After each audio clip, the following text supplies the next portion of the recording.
LeBron James is the best athlete of my lifetime. Not only is he one of the greatest basketball players of all time, but he's also one of the greatest athletes of all time, period.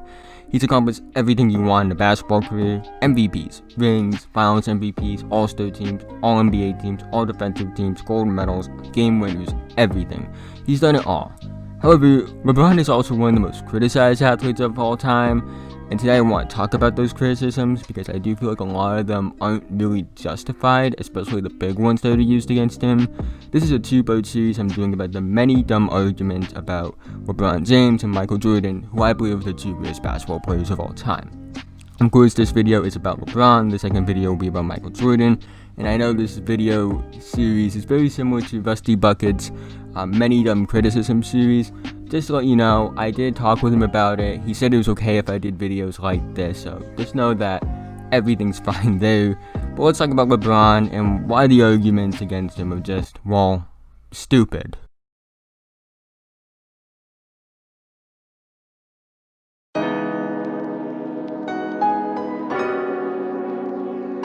But before we do get into today's video, if you're new, like the NBA, WNBA, high school, college, really if you like basketball in general, I really think that you would love this channel. So if you aren't already, feel free to like, subscribe, hit the notification bell to be notified whenever I release a video. I'm trying to reach 1,000 subscribers by the end of the year. So liking, subscribing, doing all of those things would be a really big help to me. Again, also make sure you follow my Twitch. Follow my social medias, everything like that is in the description below. You can go check out stuff. If you like me here, I think you'll like my social medias and my Twitch and stuff like that as well. But with that being said, let's talk about LeBron James. And the first thing I want to talk about is what LeBron James is. Because I know most people do know who LeBron James is. He's one of the most popular athletes in the world. Really one of the most popular people in the world. But I do want to talk about him for the people who don't. LeBron is a 6'8", 250-pound basketball player from Akron, Ohio. He played his high school basketball at St. Vincent St. Mary's. He became one of the most hyped-up prospects of all time, if not the most hyped-up prospect of all time. He was called the Chosen One and put on the cover of Sports Illustrated at the age of 16. He would skip college to enter the 2003 NBA draft, where he was the consensus first overall pick despite being in the same class as Carmelo Anthony, who just came up having like one of the greatest freshman seasons of all time at Syracuse. For some perspective on how insane this is, imagine seeing what Zion Williamson did at Duke. And then you saw that, and most people would say that, yeah, he's the consensus number one pick in the draft. Okay, imagine he still was doing that, and somebody else was better than him as a prospect. That's how insane this is. LeBron was picked first overall by the Cleveland Cavaliers. He has played for 3 teams, being the Heat, Cavs, and currently the Lakers. He's won 3 rings, 4 MVPs, 16 All-Star teams, 12 first-team All-NBA selections, and 15 All-NBA selections in general, while having 5 first-team All-Defensive selections. So he's accomplished a lot. And this leads me into the first part of the video.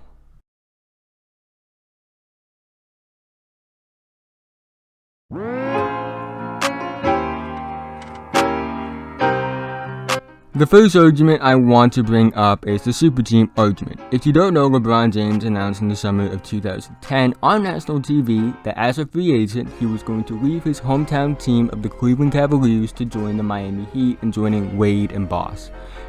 Honestly, minus the fact that he announced this on national TV and the fact that he guaranteed 7 rings and bragged about how easy it was going to be, I really don't think he did anything wrong. The first reason being that he gave his all for Cleveland, leading them to multiple 60-plus win seasons, but the front office failed to ever get him a second start and really just relied on his talent. He had every right to leave that team. Most superstars would leave a team like that. And also, the other thing is that the idea that the Heat were a super team for the entirety of LeBron's Heat career is ridiculous. To me, a super team is a team that can lose its best player and still be a contender. In 2011, I believe that to be true. Wade was playing at an MVP level, and Boss would have played a much bigger role had LeBron not been on the team. I do think that there was a chance to go to the finals. I'm not guaranteeing that they would go to the finals, but they really did have a good shot. However, in 2012, I don't believe this to be the case. Without LeBron, I don't think they make the finals that year. Wade was showing signs of a decline. He was still an All-NBA level player, but he wasn't the superstar that he once was, and Bosh missed time in the playoffs with injury. Without LeBron, I really don't think the Heat beat either the Pacers or the Celtics. And this brings me to the 2013 season, where the Heat were clearly not a super team in my opinion. LeBron had one of the greatest seasons of all time, led the Heat to 66 wins, and while the Heat would still be somewhat successful without him in my opinion, I still think there would be probably at least a top 5 seed. I do think that it's clear when you look at the numbers, and you look at what LeBron was doing in the playoffs, and you look at that and you say, yeah, they wouldn't have made the finals without him. And we aren't even going to talk about the 2014 season or the second stint in Cleveland, because those weren't super teams at all. Those teams would not be contenders without LeBron. I don't even know if they make the playoffs without LeBron. The point is that only one, maybe even 2 years you could argue that the Heat were a super team around LeBron. And even that, holding LeBron for having help is stupid considering it's a team game and not many teams in NBA history won titles as a one-man show. And this leads me into the next point about the 1 year he was on a super team.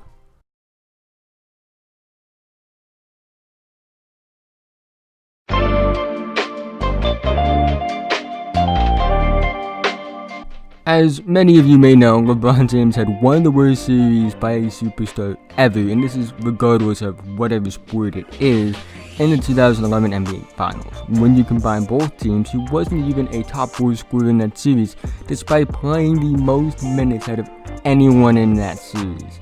We've all heard about how he mocked Dirk, and then he went on to have an 8-point game in the finals. However, people seem to use this argument to overshadow everything LeBron has done in his career. In fact, it's being used to create a narrative that LeBron is a choke artist when that isn't the case at all.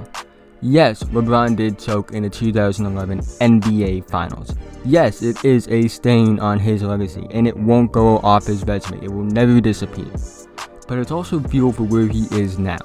Since 2011, he's won 3 rings, had become the apex of the sport in 2013, led a 3-1 comeback against arguably the greatest regular season team of all time. Hands down the best player in the league for 8 straight years. One choke job cannot undermine everything he's done in his career, especially when he's proven that that one series where he did choke is an outlier compared to the rest of his career. Acting like 2011 is the undermining of his career and it can overshadow everything, it's about as stupid as the next point I'm going to make.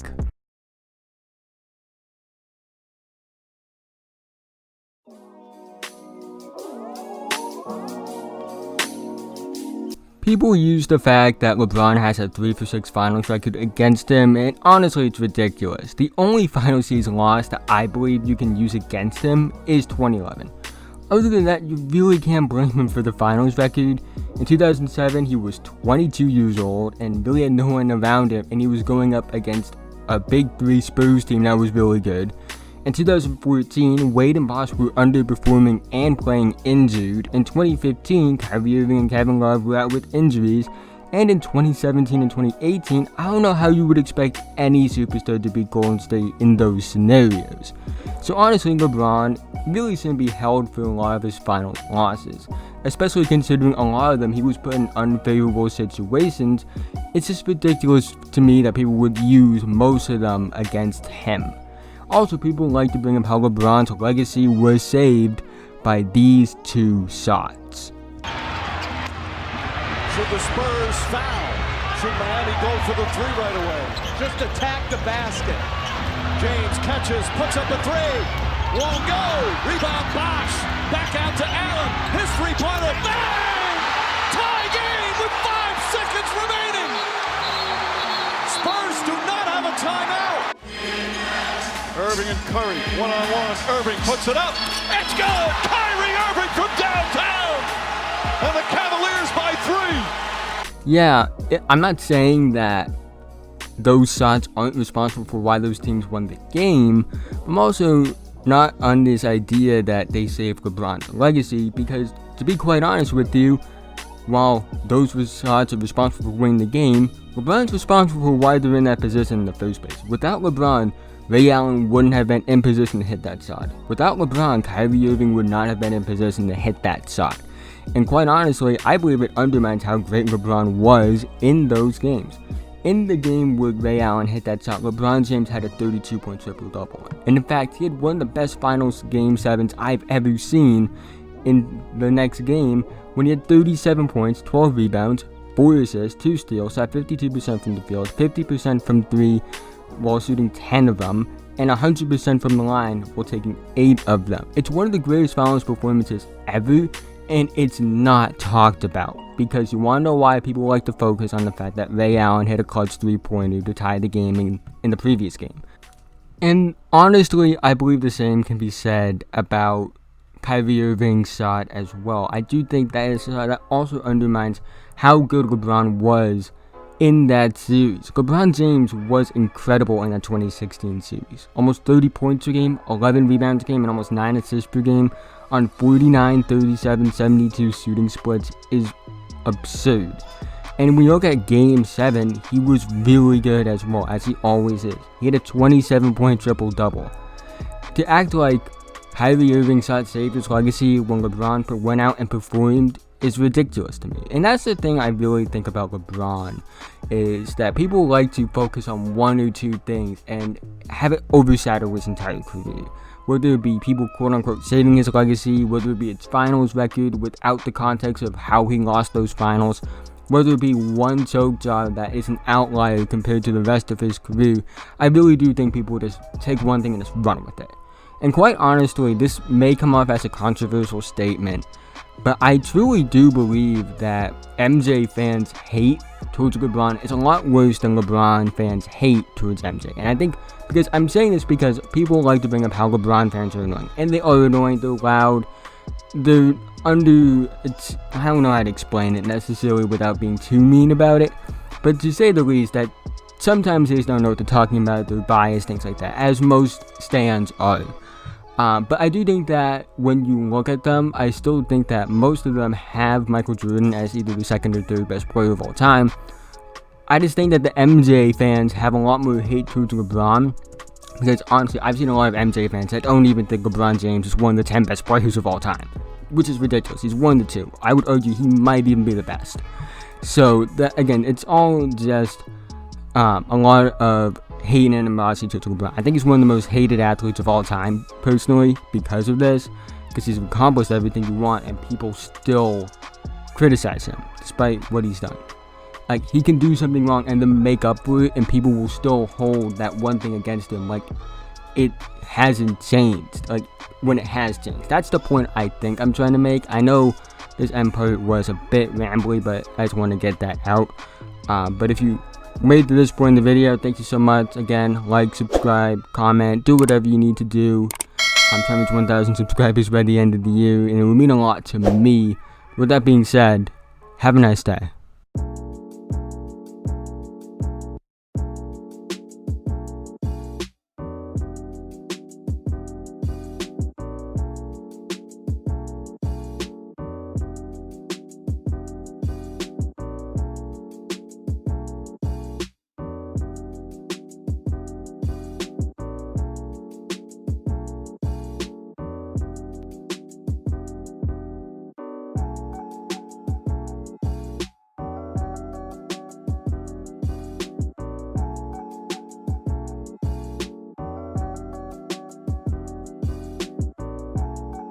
If you made it to this point in the video, thank you so much. It means so much to me, guys. You guys don't understand. But again, thank you. Like and subscribe if you're new. Feel free to leave feedback in the comment section below. And I'll see you guys in the next video.